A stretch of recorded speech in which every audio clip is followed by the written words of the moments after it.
Good morning, student of class 12.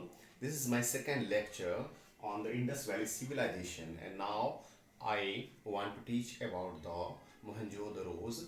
Okay, the ancient city of Mohenjo-daro is one of the first urban center in human history. Human history में जितने भी पुराने civilisation रहे उसमें से Harappan civilisation तो oldest में से तो था ही। उस हड़प्पन सिविलाइजेशन में इंडस वैली सिविलाइजेशन में मोहनजोदारो जो एक सिटी था जो कि काफी पुराना डेवलप्ड सिटी थी। Largest and best preserve city of the Indus civilisation, the earliest known civilisation of the Indian subcontinent. Largest and best preserved city of the Indus civilization, the earliest known civilization of the Indian subcontinent.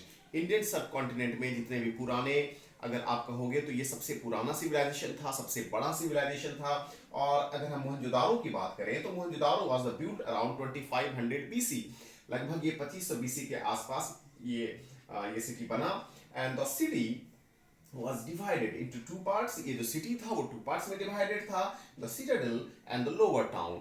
Citadel and the lower town, ये Citadel था इसी में the great bath of Mohenjodaro था।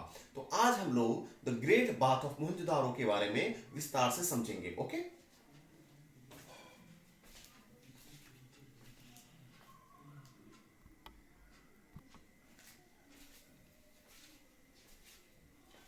Okay, dear students, now the topic starts from the citadel, home to the city's exceptional monuments, including the Great Bath। जो Citadel था, जो जिसे हम दुर्ग शहर भी कहते हैं, जो हाईवे टाउन जिसे हम कहते हैं, उसकी जो सबसे इंपॉर्टेंट फीचर थी वो थी द ग्रेट बाथ, यानी हिंदी में उसे हम विशाल स्नानागार कहते हैं। Earliest public water tank of the ancient world, earliest public water tank था वो एंशिएंट वर्ल्ड का। It measures 11.88 into 7.01 metre and has a maximum depth of 2.43 metres. ये इसी चीज के बारे में आज हम लोग पढ़ेंगे और समझेंगे। ओके, द सिटाडेल, तो सिटाडेल में probably used for the special public purpose. इसमें सबसे पहले हम नंबर 1 पॉइंट जो पढ़ेंगे वो वेयर हाउस के बारे में पढ़ेंगे। A massive structure of which of the lower brick portions remain while the upper portions probably of wood decayed long ago।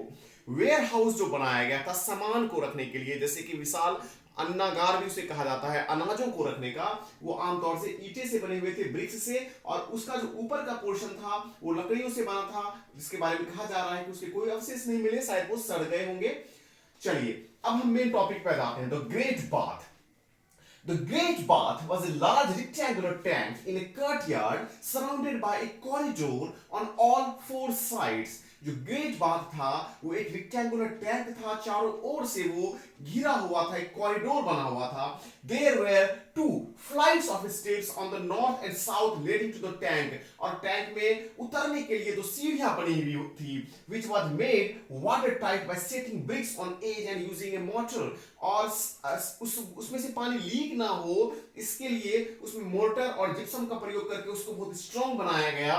There were rooms on three sides। उसके तीन sides में कमरे भी बने हुए थे। In one of which was a large well। और एक बड़े से वेल से वो कनेक्टेड था। Water from the tank flowed into a huge drain। और टैंक का जो पानी था वो बड़े से नाले में बहता था। Across a lane to the north by a smaller building with 8 bathrooms। North में स्मॉलर बिल्डिंग्स थे जिसमें 8 बाथरूम्स बने हुए थे। 4 on each side of a corridor, her corridor के साइड में। The uniqueness of the structure as well as the context in which it was found as the led scholars to suggest that it was meant for some kind of special rituals bath।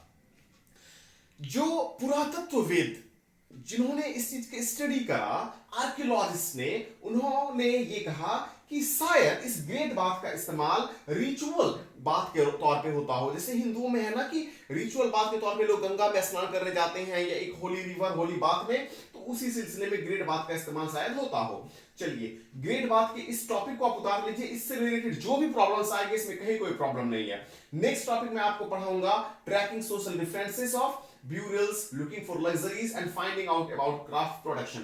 Right।